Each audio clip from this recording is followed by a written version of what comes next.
যারা ঘুষ খাও তারা ঘুষ না খাও, পায়খানার থেকে বালতি এনে সমানে খাও। আমরা চীনের গোলাম হব না, ভারতের গোলাম হব না, আমেরিকার গোলাম হব না। বীরের বেশে এই অমূল্য কথামালা সেদিনের সেই অগ্নিমঞ্চে যিনি বলেছিলেন, তিনি মজলুম জননেতা মাওলানা আব্দুল হামিদ খান ভাসানী।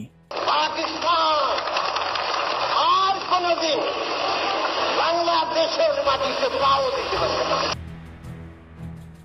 আসাম থেকে পশ্চিমবঙ্গ, মিজোরাম থেকে বাংলাদেশ, সব জায়গায় বারুদের মতো ফুঁসে ওঠে ভয় ডরহীন বজ্রকণ্ঠে যিনি বলেছিলেন, আসাম আমার, পশ্চিমবঙ্গ আমার, ত্রিপুরাও আমার, এগুলো ভারতের কবল থেকে ফিরে না পাওয়া পর্যন্ত বাংলাদেশের স্বাধীনতা ও মানচিত্র পূর্ণতা পাবে না। তিনি তার দীপ্ত কণ্ঠে বলেছিলেন, আমরা চীনের গোলাম হব না, আমরা ভারতের গোলাম হব না, আমরা আমেরিকার গোলাম হব না। এদেশের ওপর অন্য দেশ কর্তৃত্ব করবে, কখনো তা হবে না, হবে না, হবে না।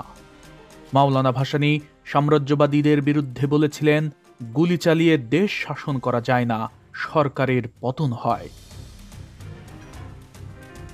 ৭৪-এর দুর্ভিক্ষের সময় মাওলানা ভাসানী ওই সময়ের মুজিব সরকারের উদ্দেশ্যে বলেছিলেন, মসুরের কেজি ৩০ টাকা ১২ আনা, মানুষ কি করে বাঁচে? মানুষ কি শুধু জয় বাংলা খাবে নাকি আরো কিছু লাগে? মসুরের চাঁদের শের হলো ৩০ টাকা ১২ আনা, মানুষ কি করে বাঁচে? খালি জয় বাংলা খাবে না, আরো লাগে। তিনি বলেছিলেন, মুজিব, তুমি যদি দেশ চালাইতে না পারো তাহলে বুড়ো বয়সে আমার হাতে ক্ষমতা ছেড়ে দাও। শুধু তাই নয়, একবার চীন থেকে ফেরার পথে পাকিস্তানে নেমেছিলেন ভাসানী। সেখানকার মেয়র এক নাগরিক সংবর্ধনা দিয়েছিলেন তাকে। ভাসানীর মাথায় তালের টুপি আর পরনে ছিল লুঙ্গি, মঞ্চে উঠেছিলেন ভাষণ দিতে। ভাসানীর এমন বেশভূষা দেখে দর্শকরা গুনগুনিয়ে বলছিল, ইয়ে তো মিসকিন হ্যায়। কিন্তু কোরআন তেলাওয়াত দিয়ে ভাসানীর বক্তব্য শুরু হতেই ওই একই দর্শক শ্রোতারা মন্তব্য করেছিল, ইয়ে তো মাওলানা হ্যায়। আর যখনই ভাসানী রাজনৈতিক বক্তব্য শুরু করেন, ওই একই দর্শক এবার বলে উঠলেন, আরে বাহ, ইয়ে তো পলিটিশিয়ান হ্যায়। ভাসানী যখন বিশ্ব মোড়লদের শোষণ, পীড়ন, নিপীড়ন আর বিশ্ব রাজনীতির কথা বলতে শুরু করেন, তখন ওই একই দর্শক শ্রোতারা বলে উঠেছিল, হায় আল্লাহ, ইয়ে তো স্টেটম্যান হ্যায়। শুধু এটাই নয়, বঙ্গবন্ধু শেখ মুজিবুর রহমান তার অসমাপ্ত আত্মজীবনীতে লিখেছেন, একবার জামালপুরের এক সভায় পুলিশ ১৪৪ ধারা জারি করেছিল। পুলিশ এসে মাওলানা ভাসানীকে একটা কাগজ ধরিয়ে দিল। মাওলানা সাহেব দাঁড়িয়ে বললেন, ১৪৪ ধারা জারি হয়েছে, আমাদের সভা করতে দেবে না। আমি বক্তৃতা করতে চাই না, তবে আসুন আপনারা মোনাজাত করুন, আল্লাহুম্মা আমিন। মাওলানা সাহেব মোনাজাত শুরু করলেন, মাইক্রোফোন সামনেই আছে। আধ ঘন্টা পর্যন্ত তিনি চিৎকার করে মোনাজাত করলেন, কিন্তু কিছুই বাকি রাখলেন না। যা বলার সবই বলে ফেললেন। পুলিশ অফিসার আর সেপাইরা হাত তুলে মোনাজাত করতে লাগলো। আধ ঘন্টার মোনাজাতে পুরো বক্তৃতা করে মাওলানা সাহেব সভা শেষ করলেন। পুলিশ, মুসলিম লীগওয়ালারা পুরো বেয়াকুব হয়ে গেল। হ্যাঁ দর্শক, এমনই এক নেতা ছিলেন বাংলার বুকে জন্ম নেওয়া, উপমহাদেশের রাজনীতির প্রবাদ পুরুষ, নিপীড়িত মানুষদের আস্থার প্রতীক, মজলুম জননেতা মাওলানা আব্দুল হামিদ খান ভাসানী। শুভেচ্ছা জানাচ্ছি বাংলাদেশের ঐতিহাসিক শহর সিরাজগঞ্জ থেকে। বেঙ্গল ডিসকভারির পর্দায় আজ আমি আপনাদের দেখাবো বাংলার অবিসংবাদিত নেতা মাওলানা আব্দুল হামিদ খান ভাসানীর জন্মভিটা। হ্যাঁ দর্শক, বেঙ্গল ডিসকভারির পর্দায় আজ থেকে শুরু হলো সাম্রাজ্যবাদের বিরুদ্ধে গর্জে ওঠা প্রবাদ পুরুষ, মজলুম জননেতা মাওলানা Abdul Hamid Khan Bhasani series, the red মাওলানা।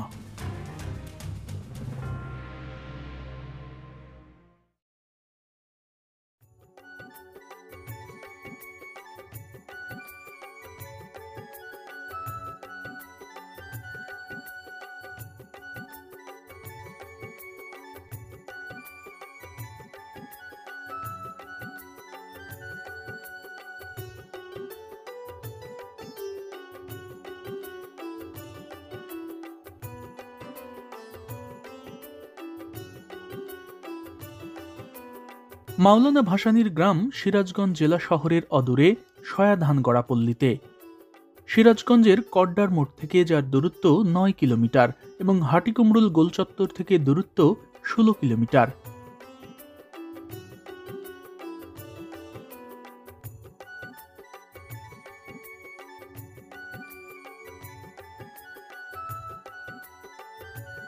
এখানকার এই কাজীপুর রোড ধরে চলতে চলতে একসময় আপনি পেয়ে যাবেন সমাজ কল্যাণ মোড়। আর এই সমাজ কল্যাণ মোড় থেকে হাতের বাম পাশের এই সরু রাস্তা ধরে সামান্য একটু এগিয়ে গেলেই আপনি পৌঁছে যাবেন মাওলানা আব্দুল হামিদ খান ভাসানীর জন্মভিটায়।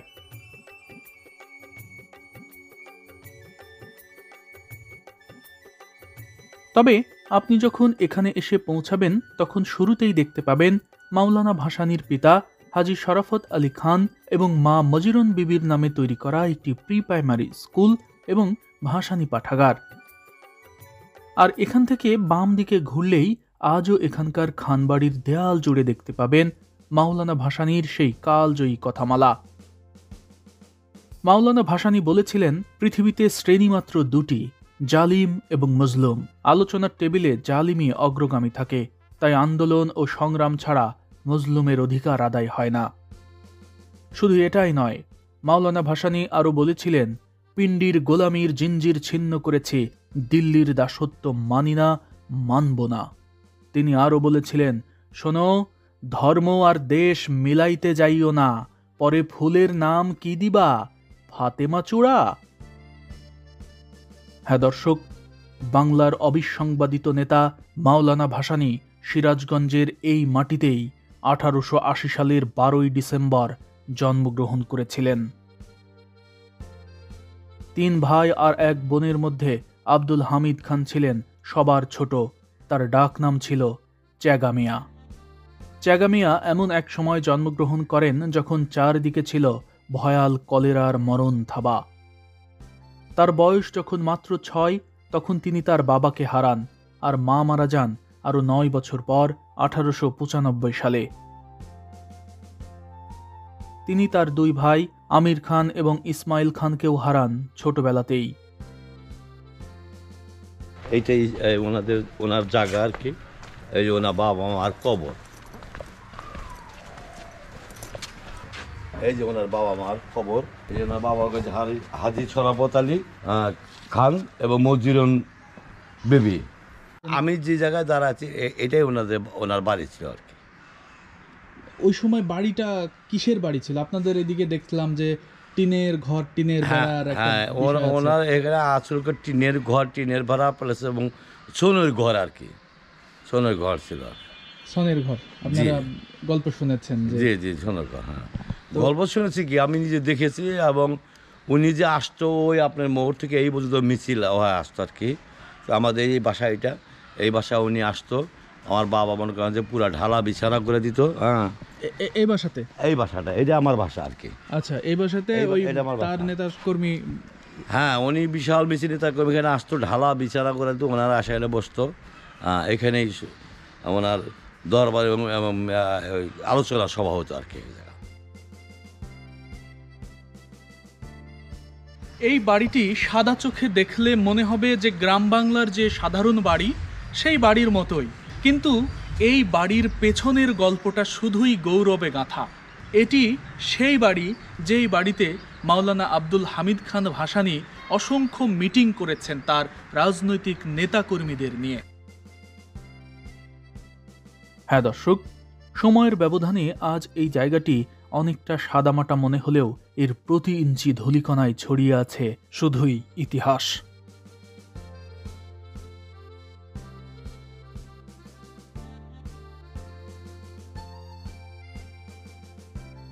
মাওলানা ভাসানী 6 বছর বয়সে পিতাকে হারানোর পর কিছুদিন তিনি তার চাচা ইব্রাহিমের কাছে থাকেন। তবে তার ওই চাচা ছিলেন খুবই উগ্র মেজাজি, ফলে চাচার ঘরের সুখ তার ভাগ্যে বেশি দিন জোটেনি। ছোট্ট চ্যাগামিয়া তখন কোনো দিক চিন্তা না করে ঘর থেকে বের হয়ে যান এবং পেটের দায়ে কাজ শুরু করেন কৃষিক্ষেতে একজন দিনমজুর হিসেবে। ঠিক এই সময়টাতেই বাংলার কৃষকদের লাঞ্ছনার ইতিহাসের সাথে মোলাকাত হয় তার।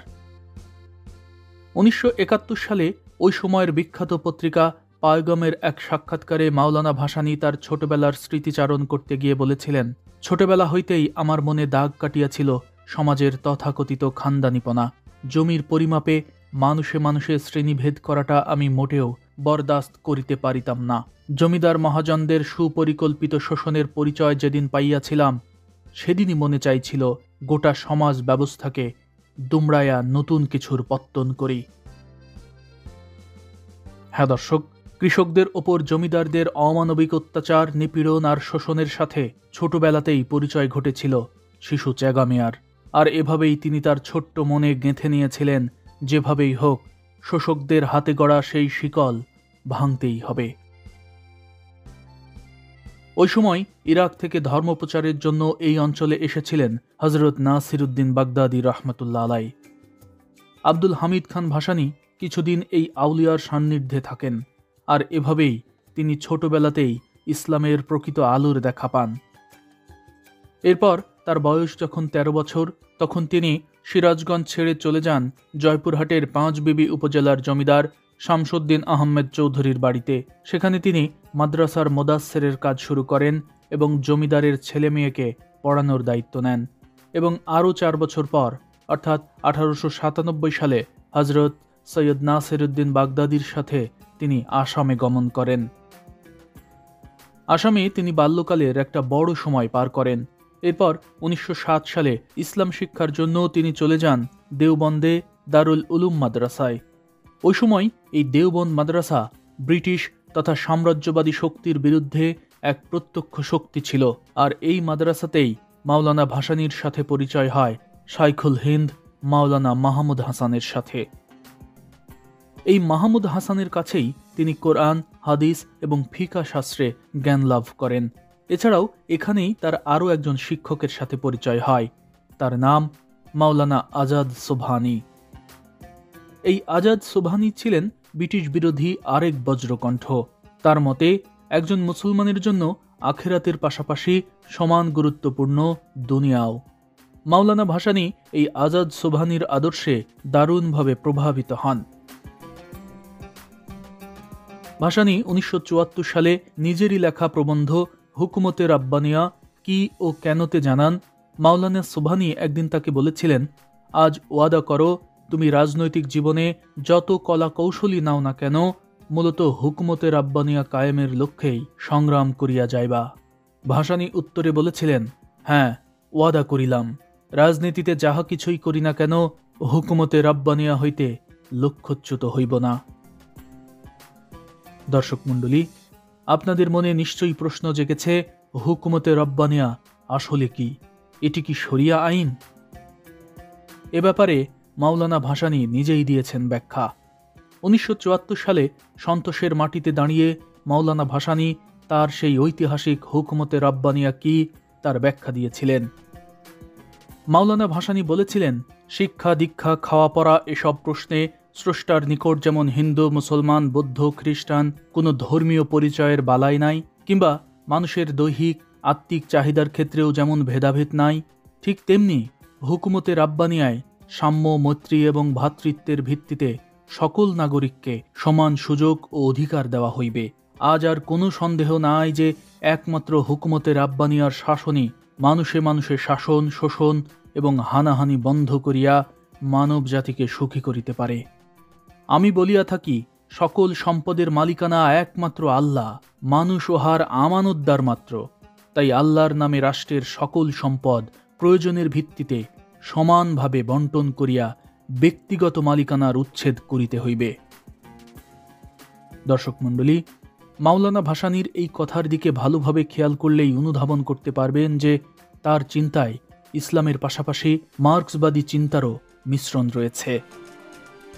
মার্ক্স যেমন তার কমিউনিস্ট ম্যানিফেস্টোতে বলেছিলেন, in this sense the theory of communist may be summed up in the single sentence, abolition of private property. হ্যাঁ দর্শক, মূলত মাওলানা ভাসানী দেওবন্দে পড়াকালীন একদল দেশপ্রেমিক আলেমের সংস্পর্শে এসে তাদের কাছ থেকে দীক্ষা গ্রহণ করে রাজনীতির প্রতি আকৃষ্ট হন। মাওলানা ভাসানী শুধু ইংরেজদের বিরুদ্ধেই লড়াই করেননি, বরং ইংরেজদের সৃষ্ট জমিদার, জোদ্দার আর মহাজনদের জুলুম আর শোষণের বিরুদ্ধেও ছিলেন সমান সোচ্চার। চারপাশে যখন প্রথম বিশ্বযুদ্ধের দামামা বাজছিল, তখন তিনি ইংরেজদের বিরুদ্ধে কৃষক, শ্রমিক, জনতা আর মেহনতি মানুষদের নিয়মিতভাবে সচেতন করতেন। ওই সময় তিনি পরতেন পায়জামা আর পাঞ্জাবি। ভাসানীর এমন বেশভূষা দেখে একদিন তার ধর্মীয় গুরু মাওলানা আজাদ সোবহানি তাকে বলেন, কৃষক শ্রমিকরা যা পরে তুমি যদি তা না পরো তাহলে কিভাবে তাদের বন্ধু হবে? মাওলানা ভাসানী এরপর সেই যে লুঙ্গি আর পাঞ্জাবি পরা শুরু করলেন, আজীবন এই বেশেই থেকেছেন। 1917 সালে দেশবন্ধু চিত্তরঞ্জন দাস যখন ময়মনসিংহ সফরে আসেন, তখন মাওলানা ভাসানী চিত্তরঞ্জন দাসের ভাষণ শুনে দারুণভাবে অনুপ্রাণিত হন। এরপর 1919 সালে কংগ্রেসে যোগদান করে তিনি অসহযোগ আন্দোলনে অংশগ্রহণ করেন। ব্রিটিশ বিরোধী এই আন্দোলনে অংশ নেওয়ার অপরাধে ভাসানী 10 মাস কারাভোগ করেন। জেল থেকে ছাড়া পেয়ে 1921 সালে আলী ভ্রাতৃদ্বয় অর্থাৎ মাওলানা মোহাম্মদ আলী এবং মাওলানা শওকত আলীর ডাকে খেলাফত আন্দোলনে যোগ দেন তিনি। আবারও গ্রেপ্তার হন। এবার হয় 7 দিনের জেল। 1922 সালে বাংলায় ভয়াবহ বন্যা দেখা দেয়। বিপন্ন মানুষের পাশে দাঁড়াতে এগিয়ে আসেন মাওলানা ভাসানী। কলকাতা থেকে আসেন দেশবন্ধু চিত্তরঞ্জন দাস, নেতাজি সুভাষ বসু সহ আরও অনেকেই। মাওলানা ভাসানী এভাবেই জাতীয় নেতৃবৃন্দের সংস্পর্শে আসেন এবং তাদের সাথে সম্পর্ক নিবিড় হয়। পরের বছর অর্থাৎ 1923 সালে দেশবন্ধু চিত্তরঞ্জন দাস স্বরাজ্য পার্টি গঠন করলে মাওলানা ভাসানী সেই দল গঠনে গুরুত্বপূর্ণ ভূমিকা পালন করেন। ভাসানী মনে মনে শপথ করেন তিনি জীবনভর দেশ এবং মানুষের সেবায় নিজেকে নিয়োজিত রাখবেন। কিন্তু 1925 সালে দেশবন্ধু চিত্তরঞ্জন দাস মারা গেলে ভাসানী কিছুটা মনের দিক থেকে হোঁচট খান। এরপর তিনি ফিরে আসেন জয়পুরহাটে। সেখানে 40 ছুঁই ছুঁই এমন বয়সে তিনি পাঁচবিবি উপজেলার বীরনগরের জোদ্দার শামসুদ্দিন চৌধুরীর প্রথম কন্যা আলেমা খাতুনকে বিয়ে করেন। আব্দুল হামিদ খানের প্রথম সন্তান আজিজুল হকের জন্মও সেখানেই হয়। অনেকের ধারণা ছিল যে সন্তানের বাবা হওয়ায় আব্দুল হামিদ হয়তো এবার সংসারী হবেন, ঘরমুখী হবেন। কিন্তু সংসারের চেয়ে সমাজ, বিশেষ করে কৃষক সমাজই আব্দুল হামিদ খান ভাসানীর কাছে গুরুত্বপূর্ণ ছিল। অবস্থা এমন ছিল যে স্ত্রী পুত্রকে তিনি অবহেলা করতে পারেন, কিন্তু হতভাগ্য কৃষকদের নয়। স্ত্রী পুত্রকে দেখার জন্য অন্তত তার শ্বশুর রয়েছেন, কিন্তু কৃষকদের দেখার তো কেউ নেই। মূলত এই চিন্তাধারা থেকেই মাওলানা আব্দুল হামিদ খান ভাসানী প্রথম কৃষক প্রজা আন্দোলনের সূত্রপাত ঘটান। স্ত্রী সন্তানকে নিয়ে ওই সময় তিনি আসামের ঘাগমারিতে চলে যান। মাওলানা ভাসানীর এই পৈতৃক ভিটায় তার যে ধরনের বাড়ি ছিল, ওই একই ধরনের বাড়ি অর্থাৎ টিন আর ছন দিয়ে আসামের জঙ্গলেও তিনি তৈরি করেছিলেন একটি বাড়ি। ভাসানী সবসময় যে আসামেই থাকতেন বিষয়টি মোটেও সেরকম নয়। তিনি সব সময় ছুটে বেড়াতেন বাংলার এক প্রান্ত থেকে অন্য প্রান্তে, আর এ কারণে তার বাড়িও ছিল বেশ কয়েকটি। বাড়ি বলতে বিলাসী কোনো প্রাসাদ নয়, কোথাও টিনের দোচালা ঘর, কোথাও বা ছিল ছনের কুড়ে ঘর। মাওলানা ভাসানী 1929 সালে আসামের ধুবড়ী জেলার ব্রহ্মপুত্র নদের ভাসানচরে প্রথম কৃষক সম্মেলন আয়োজন করেন, আর এই সম্মেলনে তিনি দেন এক জ্বালাময়ী ভাষণ, যার কারণে এই সম্মেলন থেকেই মাওলানা আব্দুল হামিদ খানের নাম হয়ে যায় ভাসানী, মাওলানা ভাসানী।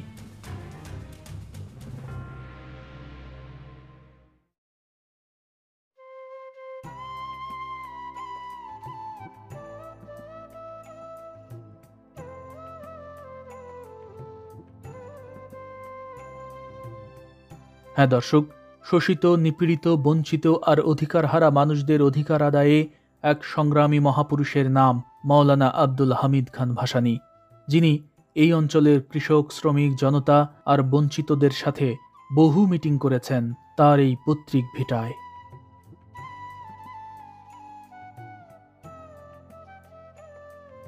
মুসলিম জননেতা মাওলানা আব্দুল হামিদ খান ভাসানীর বাবা মার এই কবর এবং তার যেখানে বাড়ি ছিল বা এই বসত বাড়ির পুরো চত্বরটি দেখে আমার কাছে আমার মনটাই খারাপ হয়ে গেছে যে একজন নেতা, তিনি শুধু নেতা নন, মাওলানা আব্দুল হামিদ খান ভাসানী বাংলাদেশ তো বটেই, বরং তিনি বিশ্ব নেতা।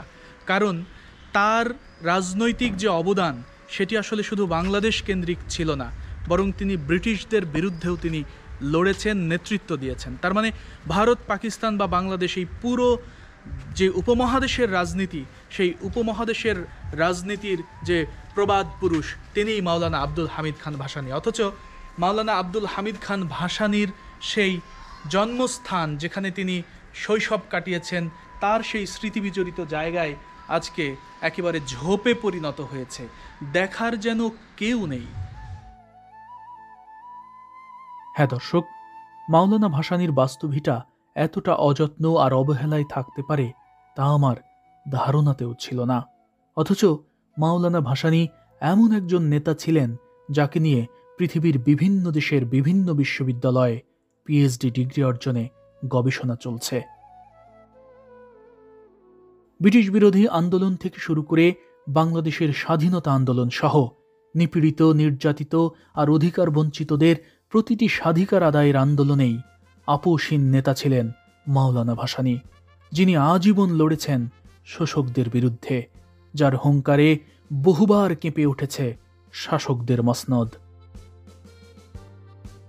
1952 সালের ভাষা আন্দোলনেও মাওলানা ভাসানীর গুরুত্বপূর্ণ ভূমিকা ছিল। ভাষা আন্দোলনের সময় গঠিত সর্বদলীয় রাষ্ট্রভাষা কর্ম পরিষদের প্রেসিডেন্ট ছিলেন তিনি। ভাষা আন্দোলনে বলিষ্ঠ ভূমিকা রাখার জন্য তাকে কারাবরণ পর্যন্ত করতে হয়েছে।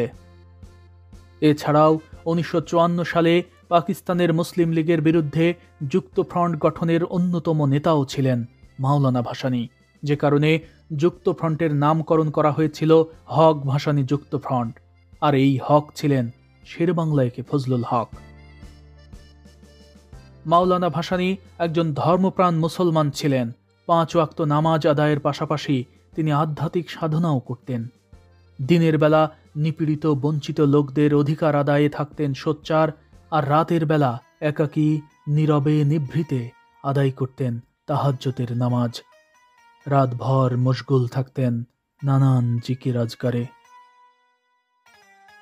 শুধু আসাম, জয়পুরহাট, কুড়িগ্রাম কিংবা সিরাজগঞ্জের মাটিতেই নয়, টাঙ্গাইলের কাগমারি গ্রামের এই প্রাচীন মাজার চত্বরেও মাওলানা ভাসানী যে কত রাত কাটিয়েছেন তা আজও প্রত্যক্ষদর্শীদের স্মৃতিতে গেঁথে আছে।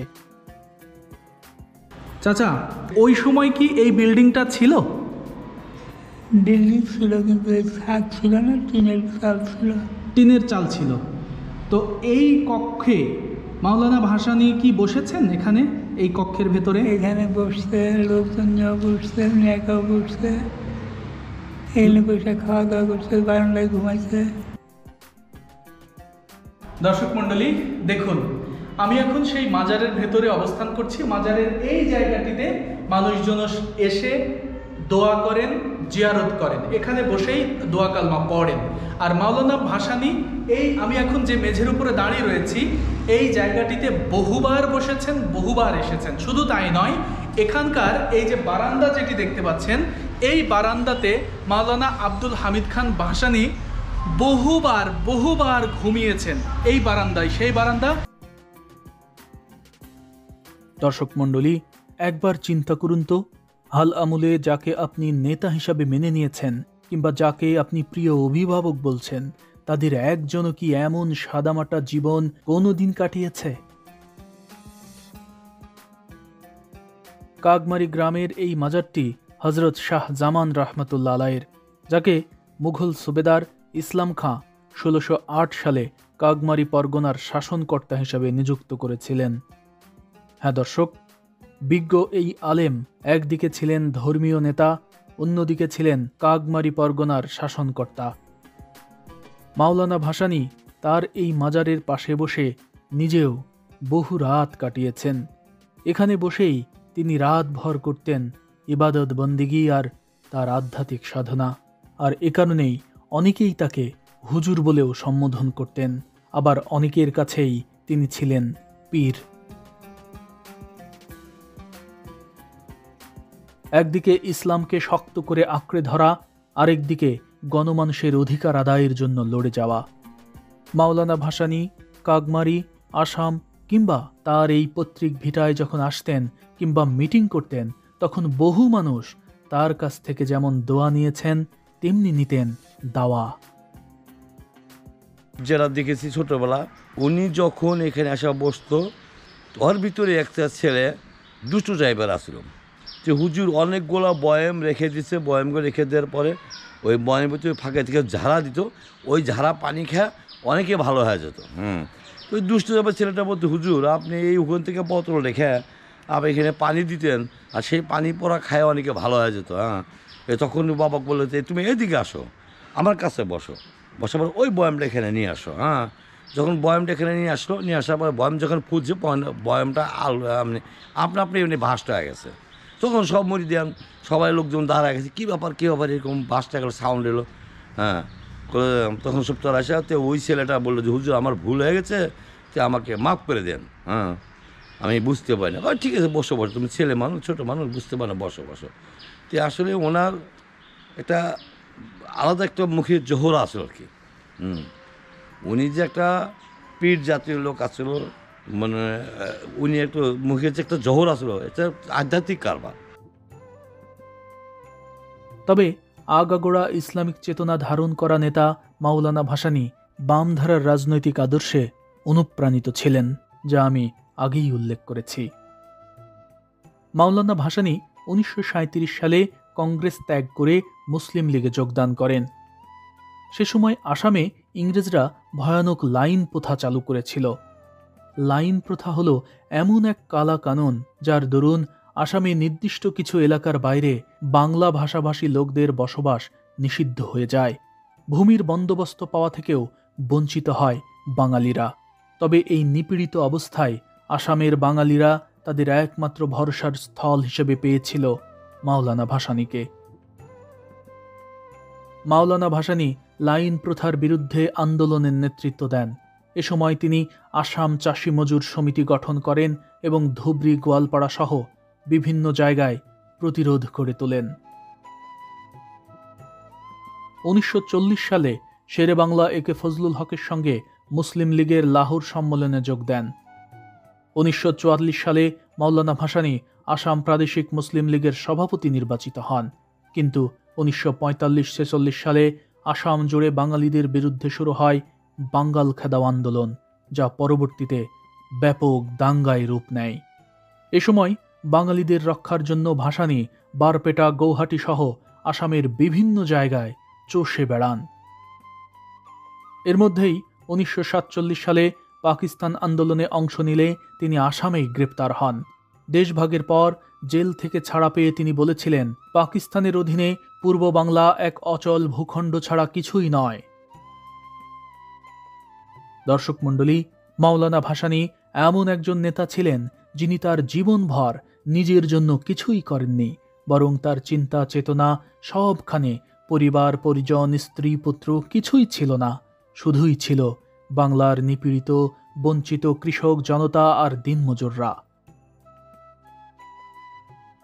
মাওলানা ভাসানী আমাদের জাতীয় ইতিহাসে এক অবিস্মরণীয় নাম।